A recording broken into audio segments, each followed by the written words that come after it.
Well Trust Company, building wealth and preserving legacy for 30 years. Powered by MySuncoast.com.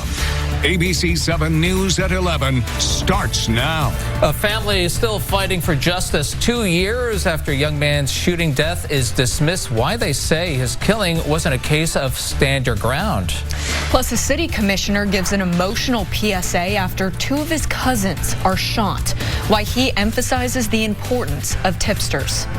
So I think the problem in this case with the stand your ground was I don't believe the jury really believed that he was threatening her, coming at her in that instance.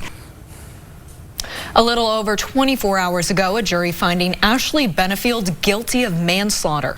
Tonight, a local trial attorney explaining why she thinks the case had the outcome it did. Welcome to ABC 7 News at 11 o'clock for this Wednesday night. I'm Rick Adams. And I'm Michaela Redmond. Benefield shot and killed her husband, Doug, during a custody argument back in 2020 in their Lakewood Ranch home. The jury's verdict for Benefield came after more than 6 hours of deliberation. Deputies taking her out of the Manatee County courtroom in cuffs. A local nonprofit organization is hoping the verdict won't stop victims of domestic violence from coming forward. The defendant is guilty of manslaughter, a lesser included offense. So I really wasn't surprised about the verdict. I mean, I don't think she was either, because during the day yesterday, she was looking down. She wasn't really making eye contact. Local trial attorney Alexis Rosenberg thinks ultimately the jury didn't believe that Doug Benefield, Ashley Benefield's husband, was threatening her life and coming at her in that moment.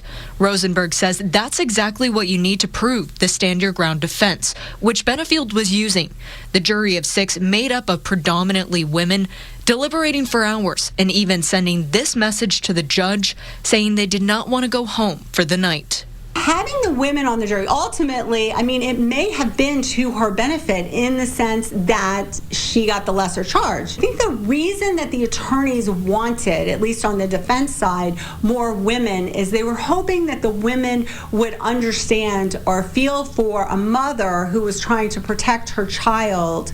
Rosenberg says the minimum mandatory sentence for manslaughter is 11 and a half years. She's a 6-year-old daughter. That child will be almost graduating from high school at that point. But Rosenberg says if Benefield was convicted of second-degree murder, that sentence would be 25 years to life. Hope Family Services in Manatee County is hoping the outcome of the trial doesn't stop victims of domestic violence from getting help, explaining there were clear signs there was a violent behavior in the Benefield family. The fact that he married her in 13 days, hallmark of a not healthy relationship when somebody pushes to get married that quickly. Cruelty to animals is one of the indicators of lethality. With their worst fear being that someone is sitting at home now saying no one is going to believe me. Victim Doug Benefield's adult daughter and cousin speaking out after the verdict. They say they are glad justice is served.